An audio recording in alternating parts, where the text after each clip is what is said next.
Hi beautiful, welcome to my channel. In today's video we're doing a full face of viral makeup products that I hate.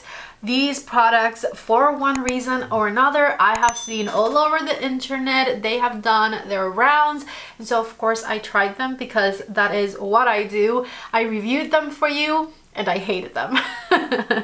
And so in today's video I am putting them all together and I'm going to give them a second, third, or fourth chance, and I'll tell you why they just don't work for me. So if you're excited for today's video, don't forget to please give it a thumbs up before you leave, and let's just go ahead and get started. I have products here like the very popular Haus Labs foundation that I'm going to be trying again. I have these Makeup by Mario liquid balms that like wearing a hit for me. I even have some Pat McGrath eyeshadow, and I'll just show you the rest of the products as I go. The first product I want to use is this one right here. This is the Nano Blur Primer. I believe the brand is called Indeed Laboratories, and this went viral because the makeup artist for Euphoria uses it on the actresses and actors of the show, and I believe that she uses it instead of powder. Now I tried this on my channel a while ago, definitely over a year ago, and I honestly don't remember what my consensus was. I remember that it just did not work for me as powder like she said it would. I didn't like it that way, but as a makeup primer I'm not entirely sure. And so because this was just sort of a product that was a bit of a gimmick in not the product itself, but the way to use it, I guess, felt a bit gimmicky to me. I decided I wanted to try it again today and give it another chance because I haven't looked at it or tried to use it. Basically, since I bought it, I might have used this one maybe twice, and it just wasn't my favorite. So I'm putting it on. It is very mattifying on the face, as you can see, and it feels a little bit tacky. I will say my pores did completely disappear. My pores non-existent, so that is the positive right there. So we'll see how this one wears. It definitely feels stickier than I'm used to. Even with my dry skin, I don't plan on using this one on top of my makeup because I do remember not liking it that way. For foundation, as I said, we are doing Haus Labs. Now the reason I did not like this foundation to begin with when it came out is because the radiance of it plus the consistency of it made every single one of the pores on my face look like volcanoes. It accentuated my pores like crazy, and so for that reason I didn't give it the best review because it has amazing coverage, I'll give it that. Very, very beautiful coverage, but as I said, every pore, every imperfection on my face was enhanced with this foundation, so I just could not make it work. Maybe on top of this mattifying primer that shrunk my pores, it would be better today, although I doubt it because take a look. Immediately after putting it on, I didn't even know those little bumps were on my face. I hadn't seen them before this foundation showed them to me. Why? Why would you show me all of those bumps on my face I did not want to see? The kicker of this video is that I'm putting on a bunch of products that I know I don't love on top of one another, and I'm somehow expecting that to work better. What a joke, right? And then I also want to film another video after this one, so we'll see. We'll see, because if I end up looking like a clown, that second video will not happen today. As you can see, the Haus Labs foundation is definitely very full coverage and also a little bit yellow on me. The color is definitely not my main concern because that could be corrected, or I could have just gone for a different color. The issue with it is definitely it showing all of my bumps and all of my pores on my face, and it's still doing it. But you know what? I'm going to still be hopeful because I apply my powder differently now than I did when I first reviewed this foundation. I'm a puff person now and it has been working for me so nicely with a lot of concealers I used to not be a fan of. I feel like my under eyes have been looking better than ever with my new powder technique. So maybe my powder technique can also fix this foundation. Take a look, lights down, you can see everything. Oh my god, every single pore, every single line, every single hive over here. Ugh. Before I powder it though, I'm going to use some concealer, to be specific, the Dior Backstage Concealer in the shade 1N. This concealer just seemed like the best idea, and it freaking sucks. It creases like crazy underneath my eyes, but like I said, I'm being hopeful. I have a new powder technique that apparently I'm hoping will fix my life, so we'll see. My favorite thing about this Dior concealer is definitely the brush tip applicator. It's ingenious, it feels luxurious. I really like it. I think I like it more than doe foot applicators, to be honest with you, so I wish all concealers had a little brush on the tip. But that's about as much as I like about this concealer, because like I said, a creasy mess. Putting some in the center of my face.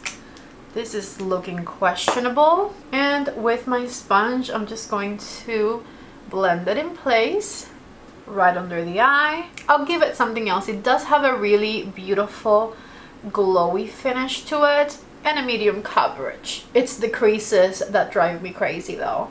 I'm blending under the eye and also over on the eyelid area. And now it is time to powder. I do have a viral powder that did not work for me that I will be trying today, which is this one right here from Miss Jaclyn Hill. However, because I'm telling you guys that I actually want to make these products work for me, I'm not kidding about that part, I am going to try and set my face before I go in with that powder with the Danessa Myricks powder, which I love, and see if putting the powder on with the puff, the way that I've been really enjoying doing that, I just want to see if it works and if it makes this foundation and concealer look any better. So cross your fingers for me.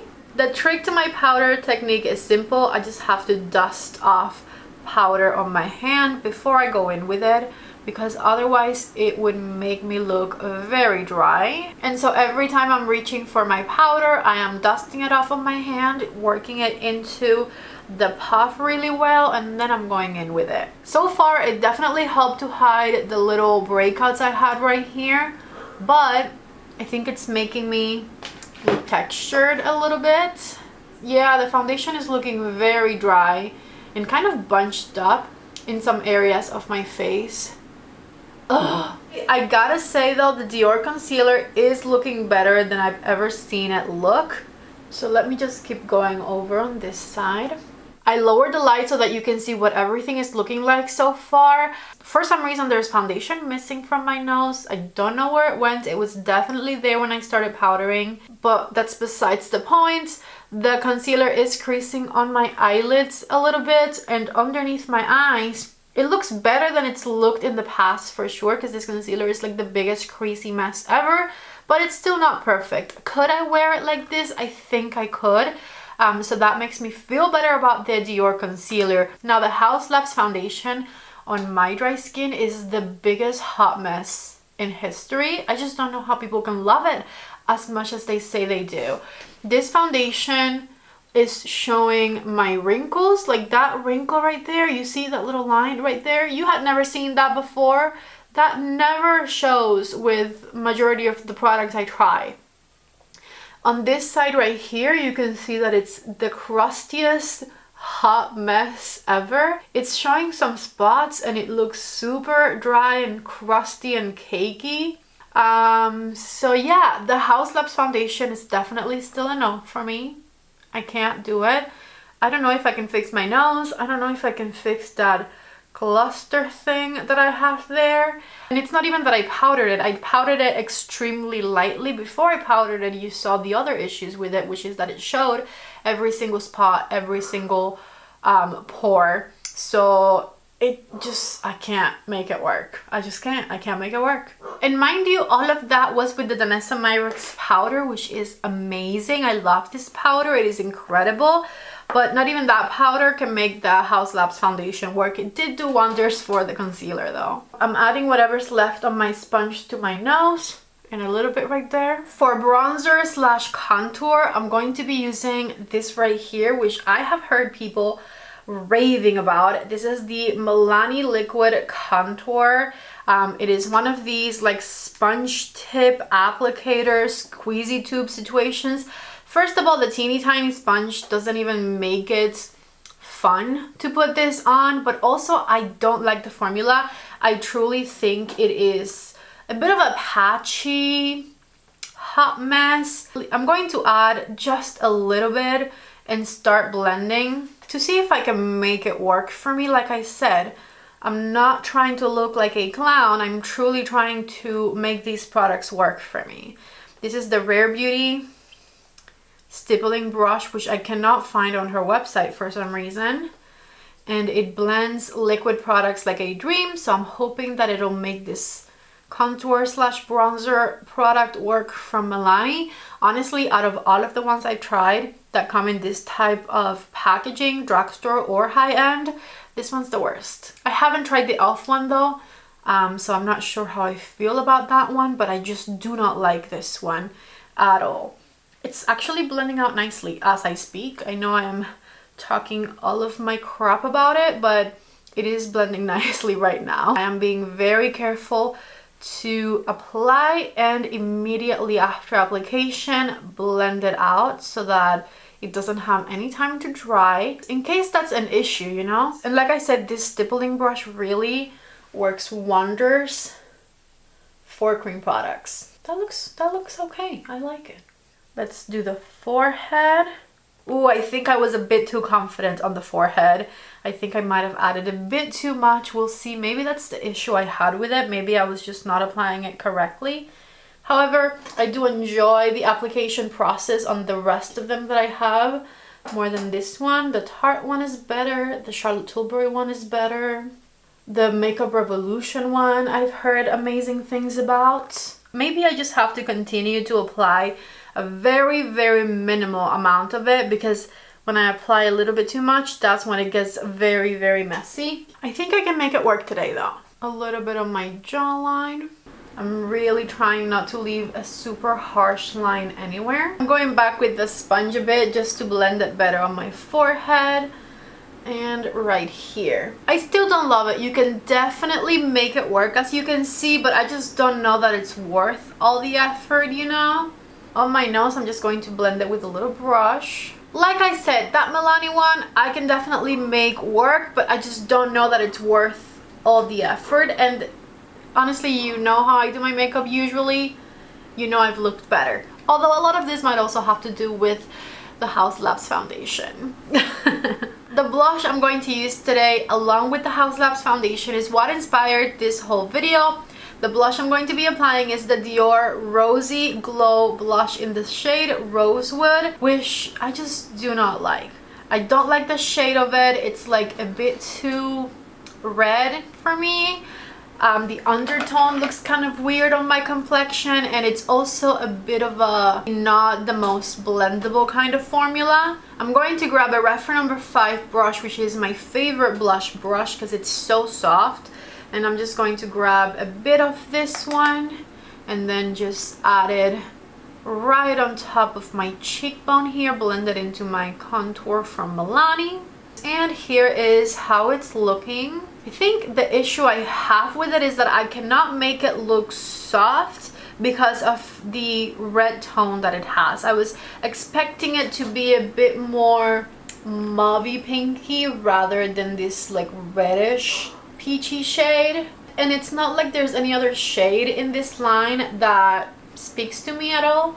They're all kind of weirdish colors. And then the one I thought would work for me, it's like a very reddish peach rather than the mauvey pink that I was expecting. Like rosewood toned shades are usually like a mauvey kind of color, not this reddish color that we're dealing with right here. With that said, I'm not hating it today as much as I did the first couple of times I tried it. Maybe there's hope for this video. The concealer earlier was looking kind of better than I thought it would. Not anymore. It's creasing now. See, look at how that creased. I cannot make that Dior concealer work for me. Just kidding, scratch that. Maybe there's hope only for the blush in this video. I just figured out what it is. I I don't usually set my whole face with powder before I apply blush. I usually only set the center of the face with powder, and then I apply the blush on top of the foundation, and majority of my blushes work wonders that way, but this one didn't. This one looked very, very patchy, so I was thinking, why is it looking so much better today? It's because I set my whole entire face with powder, and so it blends easier on top of powder than on top of the bare foundation. That is what is happening here. So yes, maybe there is hope for it, but I just have to make sure I powder my face more than usual if I want to make it work. Is that worth my time? Not really, because I have a bunch of other blushes whose color I like better, and I don't have to make any extra effort for them. So it almost got me, and it does look better today, but I know the reason now. It's because I put powder on underneath it, and so that makes sense. I totally forgot about the Jacqueline powder, so I guess we'll put it on now. The reason I did not like this one, it's because it is the cakiest powder ever. I don't like cakey powders, and this is probably one of the cakiest powders I've tried. I'm gonna go for it. I'm going to get this shade down here because it's not the brightest. I'm going to grab it with my puff.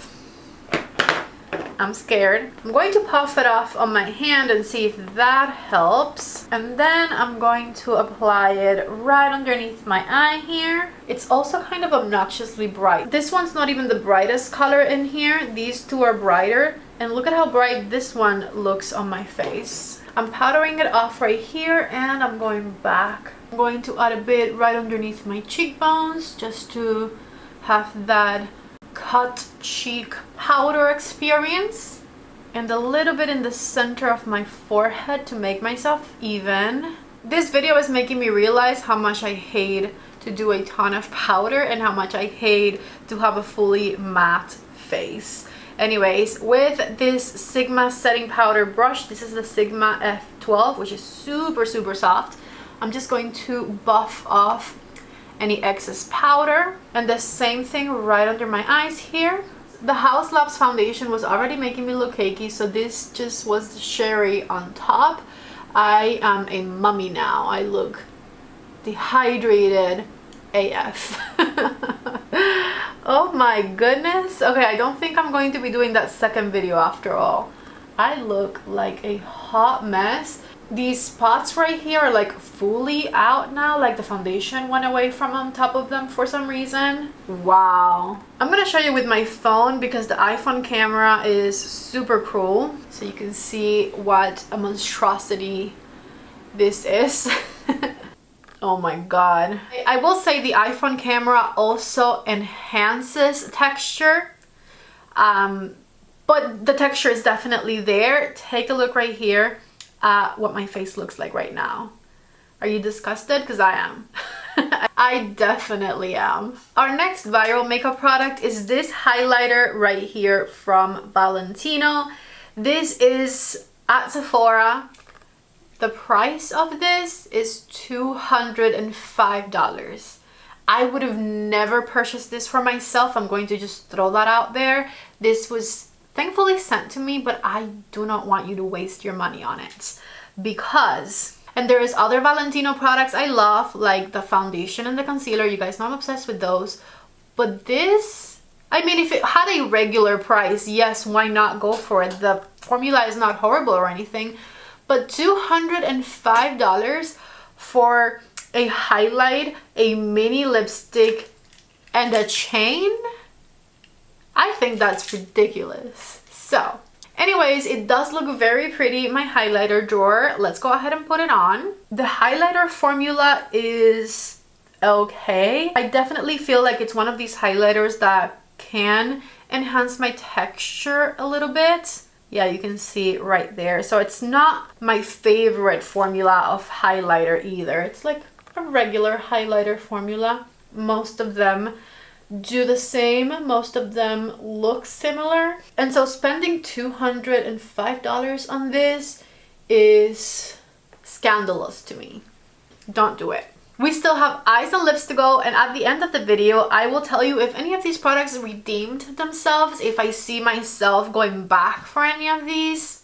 We'll see. For eyeshadow, we are going for Pat McGrath. This is the Pat McGrath Liquid Shadows. I have the shade Twilight Platinum with me, which I'm going to just put on. And there's honestly nothing wrong with the formula of these eyeshadows. It's okay. I don't hate it, but I also don't love it. I just don't think it adds much to the Pat McGrath line in general. I feel like she's known for having super shiny, super fabulous, glittery eyeshadows, and then she comes up with a liquid one, and I was expecting all of the glitz and all of the glam, and this kind of just gave me, any brand could have done it. Like, there's nothing super special about it. This does not scream Pat McGrath to me. It's not distinctive enough. I feel like she spoiled us with the beautiful eyeshadow formulas she comes out with. And so when something is average, we are just left disappointed. Back with my blending brush, I'm just going to blend the edges. And this is a BK Beauty 212 brush. See, here it is. Is it ugly? No. Is it astonishing? Also no. Let me do a little bit right underneath my lower lash line, and I'm just going to blend it with this same brush. And for the inner corner, I'm going to use the other shade I have, which is the shade Divine Champagne.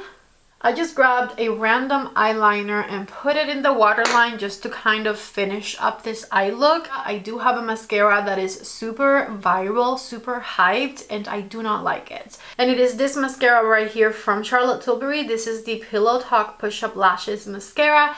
This does nothing for me. It gives me a little bit of length, it gives me some separation, but it definitely doesn't give me a lot of volume. I have had this one in the past, I've used it a bunch of times. My tube, I think, is on the dry side, the one that I've had, which was the black shade. And this one was sent to me recently, which is this beautiful, beautiful burgundy brown shade right here. That does not match my eyeshadow at all, but I'm gonna put it on anyways because it's fresh. And I'll show you why this mascara just doesn't work the best for me. I had never tried it in this color before, and I don't think I like this color either. Even if I wasn't wearing this gray eyeshadow on my eyelids, which is very contrasting, I don't think that I like this mascara for me. My main issue with the mascara is just that I want it to do more, especially for how popular it is. It's a very popular mascara, and so I would just expect it to work better for me, and it doesn't, right? But also, I don't like this shade. This turned out to be a very, very interesting makeup look. I don't even know what to say. You know what? My lashes definitely have looked better before. The wand is not for me, but maybe I was a bit too harsh on the color. Maybe once I don't actually have a gray eyeshadow on, the color will look good on me, because at the end of the day, this is the type of color that makes my eyes really pop. So maybe I have to give the color another chance at some point, layering it on top of a mascara that I do like and that does give me great lashes. I'll keep you guys posted.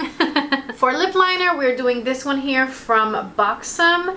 This is called Hush Hush Henna, and it is their power liner. This isn't really a viral lip liner type product, but I didn't have anything else to put into this category, and what is true is that I don't like it, so I'm putting it on today.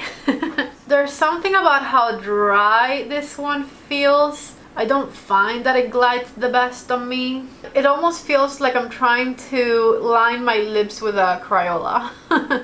Oh my god, my foundation around my lips looks so bad. Last but certainly not least, Makeup by Mario released these right here. These are the Moisture Glow Plumping Color Lip Glosses.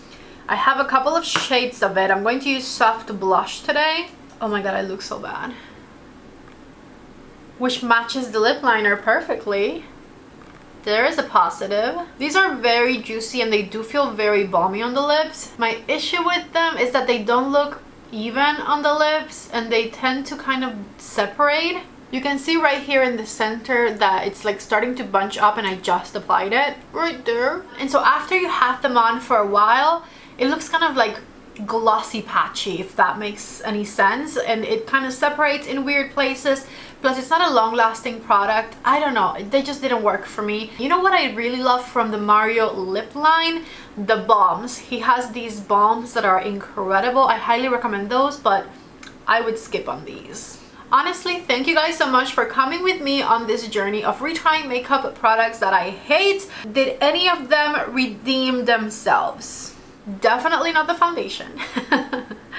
Honestly, I ended up liking the color of the mascara, so I want to try it on top of a mascara that gives me more lash and see if I like the color on its own, like without the gray eyeshadow more. So this one I definitely want to keep you posted on. And then I realized that this blush does blend much better on top of skin that is matte and powdered, rather than on top of like the wet foundation, if you will. Does that mean I love it now? Not really, because I like to powder just the center of my face, and so I just wouldn't do the extra steps just to make this blush work, because I have 1,000 other blushes in my collection. And as far as everything else I tried in this video, I feel about the rest of these products exactly like I did before I filmed the video. So everything I've been telling you all throughout the video stands true for the rest of these.